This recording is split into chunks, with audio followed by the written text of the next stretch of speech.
El respaldo al gobierno de Dina Boluarte es casi inexistente.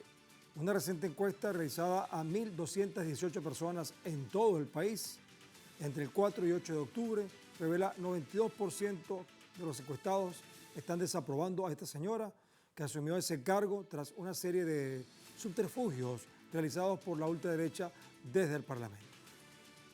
Para algunos expertos, el rechazo a Dina Boluarte se debe a su ineficiencia para gobernar al Perú. Además, por su imagen de corrupta, tras revelarse que recibió costosos regalos como relojes marca Rolex, por ejemplo, mientras el país alcanza altos niveles de criminalidad e inseguridad en las principales ciudades del país. Aquí están viendo, por ejemplo, un gráfico preparado por este equipo de producción que muestra el tamaño de la desaprobación versus al pequeño espacio de aprobación. Bueno, una cosa es desaprobación y otra cosa es aprobación. No sabemos si la aprobación también existe.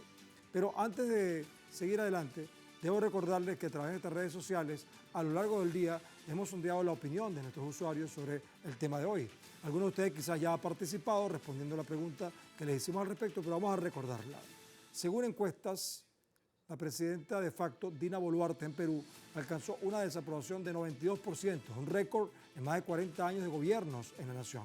Nos preguntamos, ¿por qué el pueblo peruano no ha podido llevar al gobierno a líderes que puedan resolver la crisis peruana? Hemos colocado 5 opciones. La primera es porque hay leyes antidemocráticas. Segundo, por los altos niveles de corrupción. Tercero, por el control que hay de las élites económicas. Cuarto, por miedo de la población. Y quinto, por falta de un liderazgo popular. ¿Cuál creen ustedes que pueda ser la respuesta? Si no has participado, puedes hacerlo ahora a través de esta cuenta de Telesur TV en Telegram, porque más adelante revisaremos y asociaremos todas las respuestas para observar las tendencias que ustedes están manejando. Vamos ahora a Perú, a tocar entonces tierra peruana con Juan Diego Mota, que es abogado y además es miembro de la dirección del Partido de Izquierda Socialista, quien nos acompaña desde Lima. Bueno, entonces, ¿cómo está, compañero? Bienvenido. Muy buenas noches a todos los que nos siguen en las diferentes plataformas de Telesur y atentos a vuestras preguntas. Juan Diego, mira, bueno, entonces tomando en cuenta las preguntas que estamos haciendo a nuestra audiencia y a ti mismo, eh, ¿por qué crees tú que he llegado a este nivel? Dicen algunos expertos que es un récord no solamente para el Perú, sino también dentro del mundo, que una persona tenga 92% de desaprobación, además lleva 2 años apenas, bueno, no ha cumplido los 2 años. ¿A qué se debe todo esto? Sí, lamentablemente el Perú está acostumbrado a marcar récords lamentables en distintos aspectos de la vida política y social. En efecto, una presidenta de facto que tiene apenas un 5% de aprobación y un Congreso, un Poder Legislativo con un 4% de aprobación, ¿no? Como tú bien dices, en poquísimo tiempo.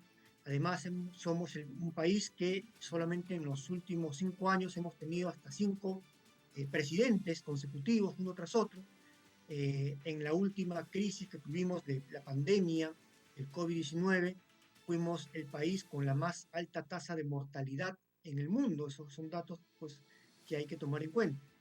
Y este gobierno pues, se caracteriza por ser un gobierno usurpador, es un gobierno de facto, que no hay que olvidar ese contexto, que ha llegado al poder eh, tras un golpe de Estado contra el legítimo presidente que fue elegido por el pueblo, el presidente Pedro Castillo Terrones, que se encuentra hoy secuestrado.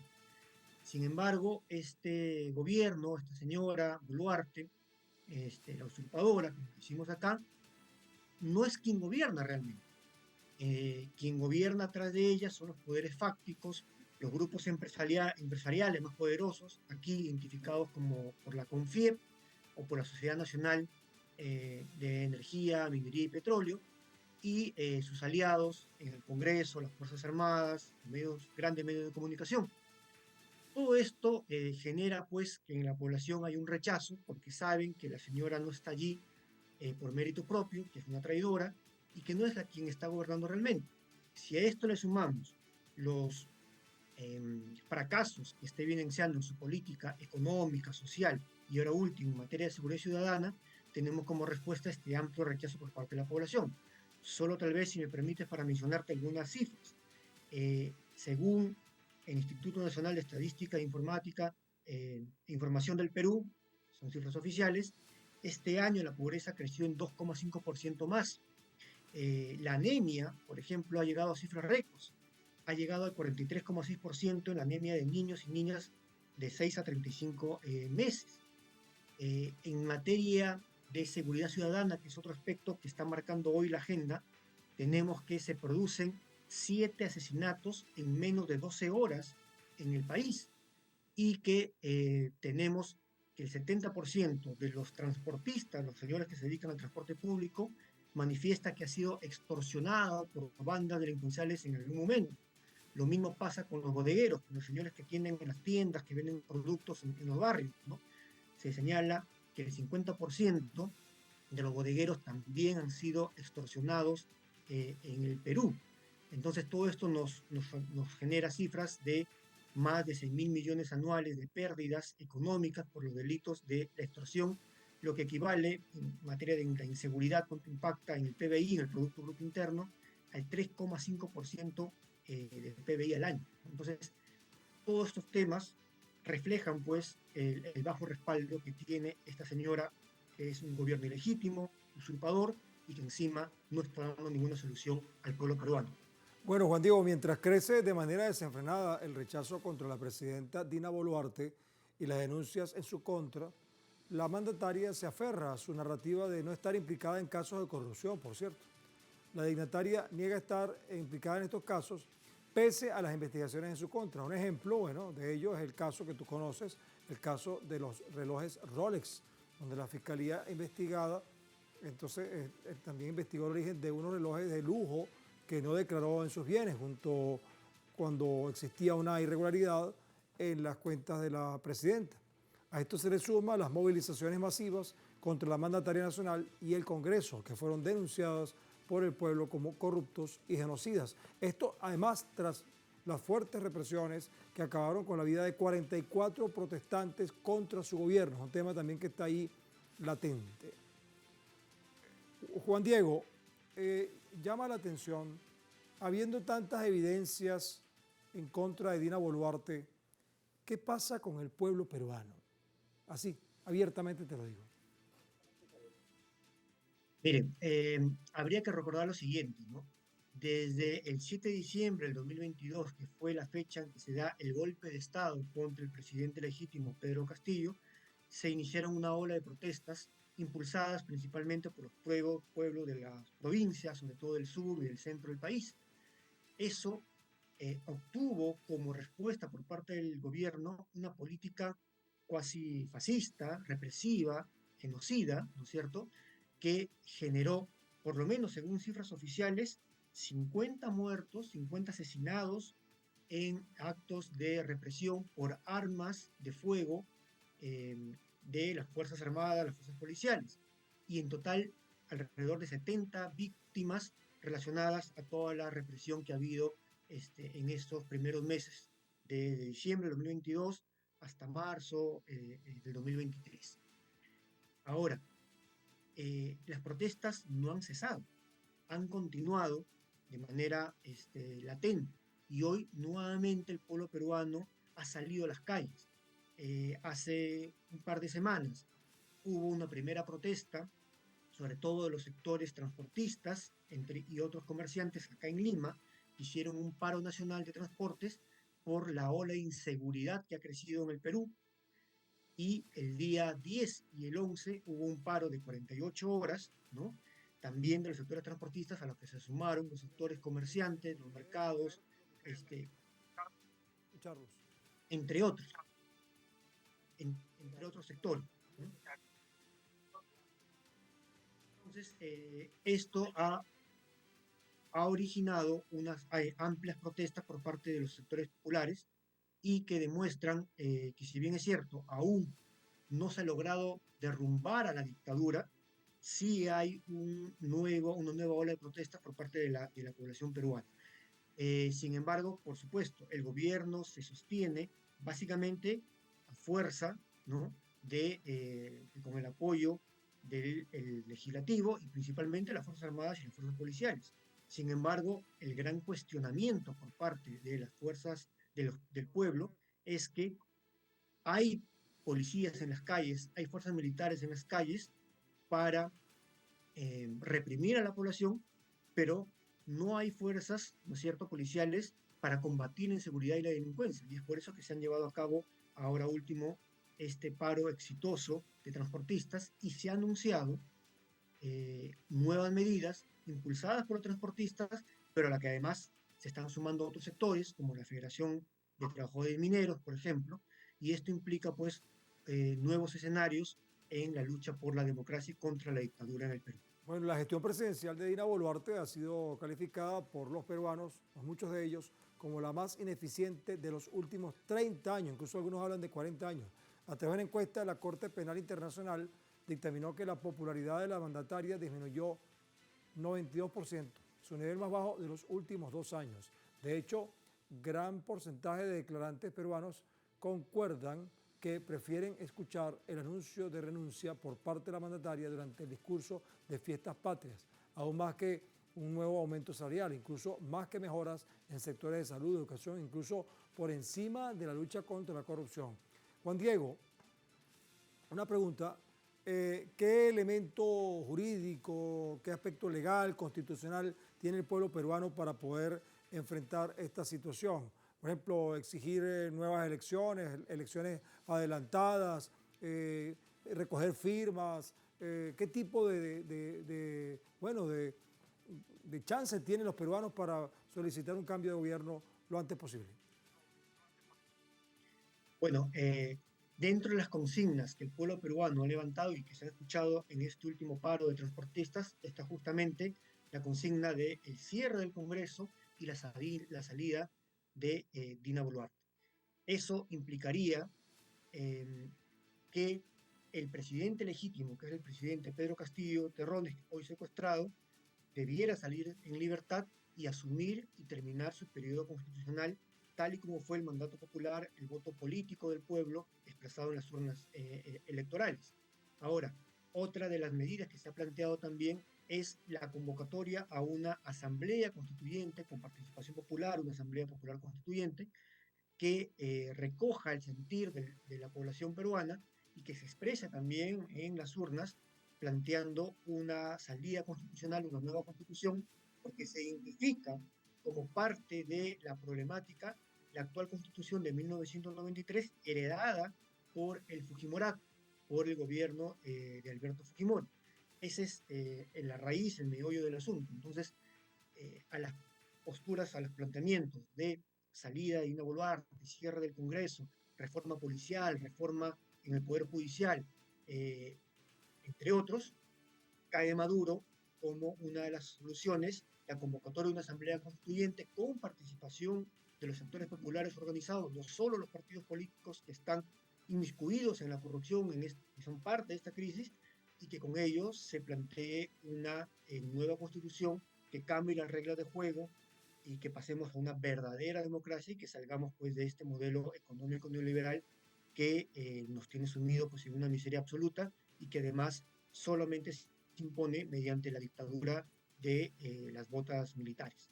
Bien, muchas gracias a Juan Diego Mota, abogado que nos acaba de acompañar. Debo hacer una corrección. CPI es una empresa encuestadora peruana que hizo justamente este diagnóstico para todos ustedes. Muchas gracias, Juan Diego. Bueno, vamos a despedir la parte inicial del programa. Por lo pronto, al volver, vamos a continuar analizando por qué la presidenta de facto, Dina Boluarte, tras casi 2 años de asumir ese cargo, alcanza un récord de desaprobación de 92%. En particular, veremos cuáles opciones tiene el pueblo peruano para encontrar un liderazgo que le satisfaga y aporte cambios para el mundo desde el sur. Vamos con un video y regresamos con más de nuestro programa. hay altos niveles de desaprobación en el gobierno de Perú. La mandataria interina de Perú, Dina Boluarte, tiene un 92% de desaprobación por parte de los peruanos. Los datos corresponden a una investigación realizada por la empresa Datum International y luego publicada por el diario El Comercio. Esta encuesta fue realizada durante el mes de septiembre y fue divulgada este 13 de octubre. Y de hecho, destaca que la popularidad de la presidenta nunca fue buena. De hecho, en febrero del año 2023, la desaprobación de Dina Boluarte alcanzaba el 76%. Hay zonas del país, como la zona sur de Perú, en donde la desaprobación llega hasta el 94%. A este descontento se suman varias figuras del gobierno. El primer ministro, Gustavo Adrianzen, tendría un 65% de desaprobación durante el momento en que se realizó la encuesta. Sin embargo, esta subió hasta el 78% en octubre. Otra figura del gobierno que también registra baja popularidad es el ministro de Economía. La gran pregunta, ¿cuándo Perú tendrá nuevamente a un presidente electo y que también sea popular? ¿Usted qué opina?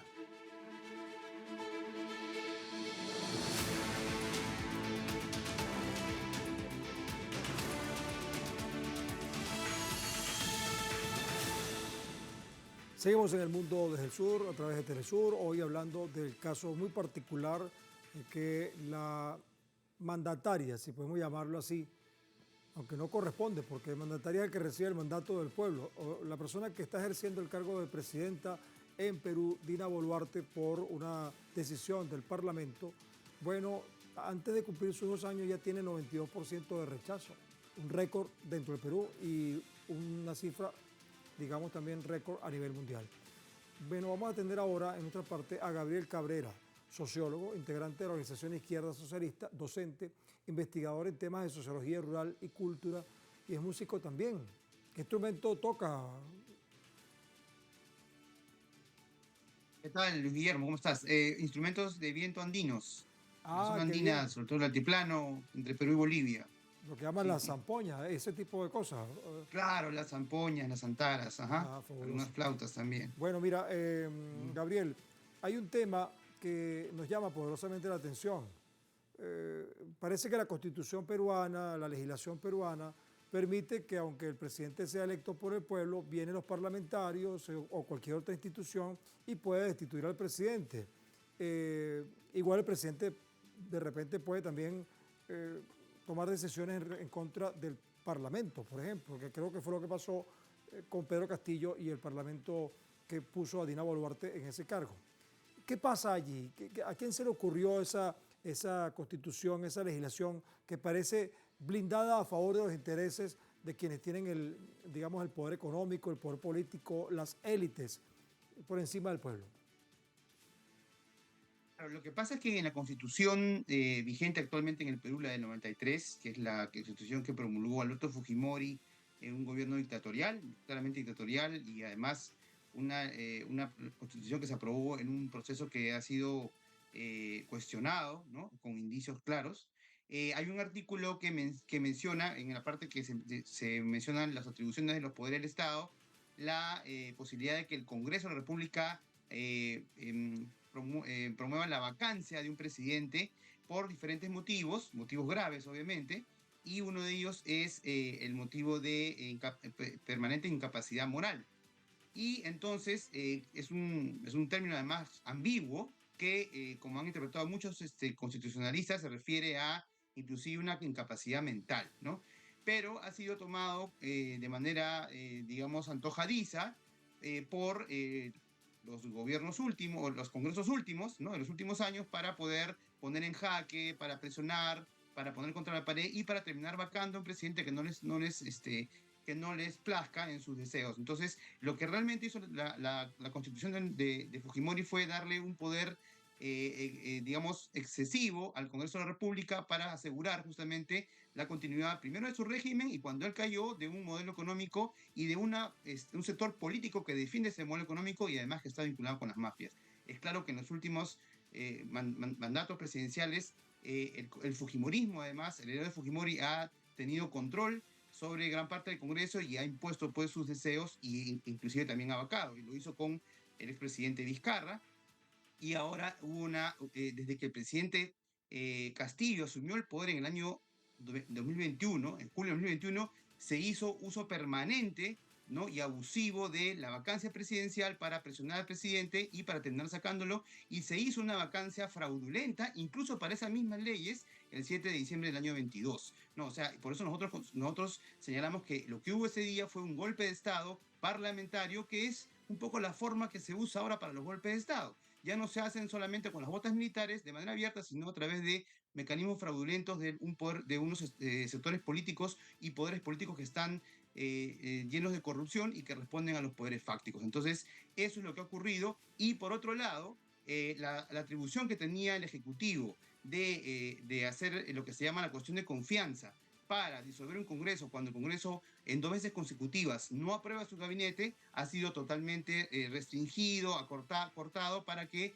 los presidentes no tengan ninguna capacidad de acción, y entonces obviamente tienen que obedecer a los mandatos de los que dominan el Congreso, que en este caso es sobre todo la ultraderecha, de carácter además fascista, y que está vinculado a las mafias económicas, incluyendo las del narcotráfico, y también, ¿por qué no?, hay que decirlo, a las mafias criminales, delincuenciales. Por eso es que ha habido justamente estas leyes que se han dado, último, que han fomentado la impunidad en los delincuentes, ¿no? Eso es un poco lo que viene pasando. Entonces, un poder desmedido del Congreso, del Legislativo, es una dictadura congresal que ha puesto a esta señora de manera fraudulenta para que le sirva a sus intereses. Sí, pero también ocurre que el Congreso lo elige el pueblo, ¿no? Entonces hay que revisar ahí qué pasa, porque el pueblo elige a este tipo de personajes que, bueno, también tienen una dudosa moral, ¿no? Pero ocurre algo particular en Perú, y es que se han presentado 6 presidentes en 6 años. O sea, no es exactamente uno por año, pero es así.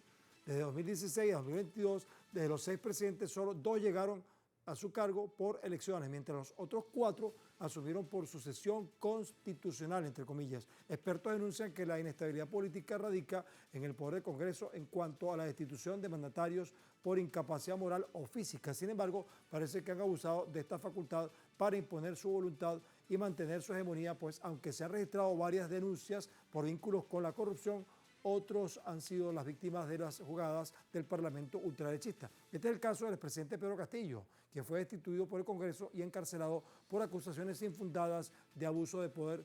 Es una ironía la acusación del Parlamento contra Pedro Castillo, porque también pudiéramos hablar de la moral del Parlamento.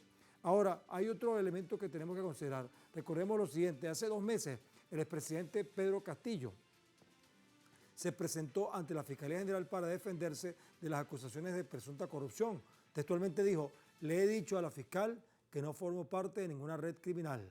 Voy a demostrar mi inocencia. Asimismo, ante la detención preventiva impuesta contra el exmandatario para evitar algún intento de fuga, aseguró lo siguiente: nunca pretendí fugarme del país y nunca cometí un golpe de Estado, dice Pedro Castillo. Ahora, la pregunta, Gabriel, es por qué el pueblo peruano elige a este tipo de parlamentarios. ¿Por qué son llevados a este laberinto de subterfugios parlamentarios? ¿Qué pasa con la conciencia del pueblo peruano que elige a esta gente que al final decide lo que le interesa a las élites y al fujimorismo? Esa es una pregunta muy interesante. En realidad, en primer lugar, lo que ocurre es esto. La campaña electoral que se hace aquí, con este sistema electoral que tenemos, también heredado a la Constitución, le pone mucho énfasis, ¿no es cierto?, a la figura del presidente de la República, ¿no es cierto? Y inclusive hay una cuestión hasta personalista. Y de alguna manera se deja un poco pasar desapercibido lo que implica el tema del Congreso de la República. Entonces, obviamente eso hace que muchas personas, ¿no es cierto?, no tengan, digamos, el nivel de conocimiento de quiénes son los verdaderos candidatos o quiénes son verdaderamente esos candidatos. Y además también hay una cosa importante. El Perú es un país muy centralista. Lima tiene aproximadamente la tercera parte de la población nacional, y hay una gran cantidad de la población peruana que está digamos, en un nivel de poca conciencia política, que hay que decirlo así, sobre todo por la influencia de los medios de comunicación. Y Lima tiene una alta cuota de elección de congresistas. Y ciertamente la mayoría de congresistas que se han elegido por Lima vienen de los sectores de la derecha o la ultraderecha. Ahora, pero eso no es lo más importante. Aquí hay un tema. Cuando se eligió el nuevo Parlamento, con Pedro Castillo, había una gran, digamos, una gran proporción de fuerzas políticas progresistas y de izquierda. El problema ha sido, y hay que decirlo así, Luis Guillermo, porque además eso lo sabe el pueblo peruano, lo sabe ya hace tiempo, que estas fuerzas políticas de la izquierda han ido virando en principio, desde que estaba Castillo gobernando, se fueron, digamos, abandonando digamos, las banderas iniciales, se abandonó al presidente. Eso tenemos que decirlo y estudiarlo, porque es una cosa muy interesante. El presidente de la República ha estado prácticamente solo, y hay cada vez más indicios de eso, prácticamente solo en el Palacio de Gobierno, y ha sido abandonado por las fuerzas políticas que decían respaldarlo, o lo respaldaban de manera muy condicional. Entonces, estas fuerzas han formado parte de los que votaron por la vacancia. O sea, la mayoría de los congresistas de la izquierda, los llamados izquierda, votaron por la vacancia, y ahí están los números, ¿no? Una vacancia más fraudulenta porque inclusive fue un proceso que no se hizo o sea, no se hizo el debido proceso según el reglamento del Congreso, que implica la moción de vacancia, la capacidad del presidente de defenderse. No se hizo nada de eso, Claro. el presidente estaba secuestrado, ¿no es cierto? Y además se necesitaban 104 votos para la vacancia express que se hizo, y solamente se consiguieron 101 votos. Entonces se pasaron por alto los 3 votos, y al rajatabla se votó la vacancia y se sacó al presidente, Claro.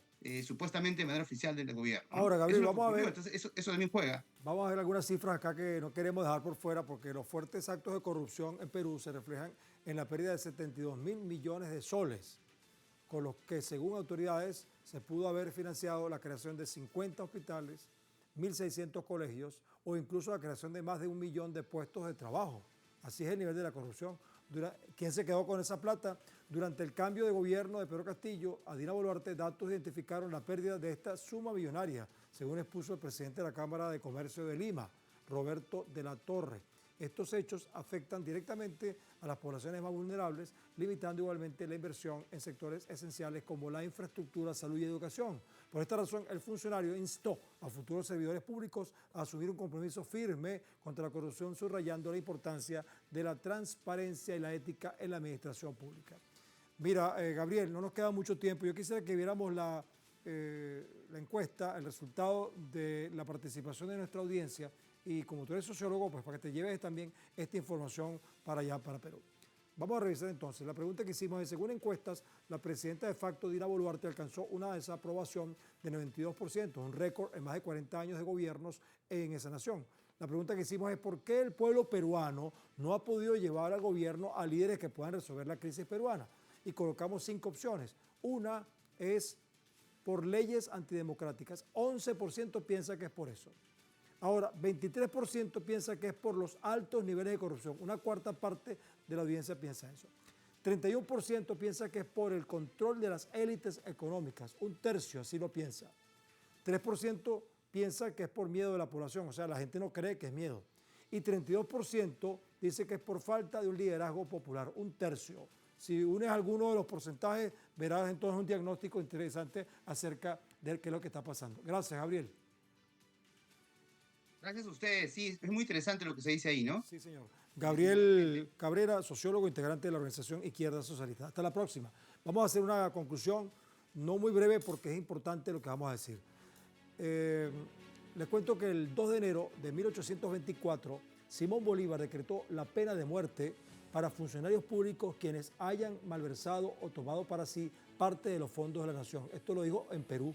En ese entonces Bolívar declaró que una de las principales causas de los desastres en que se ha visto envuelta la República de Perú había sido la escandalosa dilapidación de sus fondos por algunos funcionarios. Frente a eso señaló que el único medio de extirpar radicalmente ese desorden era decretar que todo funcionario público a quien se le convenciere en juicio sumario de haber malversado o tomado para sí de los fondos públicos de 10 pesos para arriba quedaría sujeto a la pena capital, es decir, a la pena de muerte. Eso lo dijo Bolívar allá en Perú. Claro, eso ocurrió en el momento cuando apenas se lograba la independencia para el Perú de la corrupta corona española, cuando todavía muchos de sus vicios estaban incrustados en la élite peruana de entonces. Pero menos de un año de ese lapidario decreto, el 30 de octubre de 1825, Simón Bolívar recibe una valiosa espada del Perú, entregada por la Municipalidad de Lima en agradecimiento. Allí el libertador afirmó, esta espada será el gaje más seguro de mi consagración a la defensa del Perú en todas las épocas que la República quisiera aceptar mis servicios. Esta espada me dirá siempre que la ciudad de Lima es digna de ser la capital de la nación más agradecida del universo. Esa espada está en Caracas, al lado de su dueño, Bolívar. Pero cuando decimos que la espada de Bolívar camina por América Latina y vemos lo que ocurre hoy en Perú, algunos quizás pensarán que esa espada debería recorrer algunos lugares con más frecuencia para dignificar aún más a esa parte de 6 naciones que deberían estar unidas bajo los preceptos bolivarianos, como referencia para el mundo desde el sur.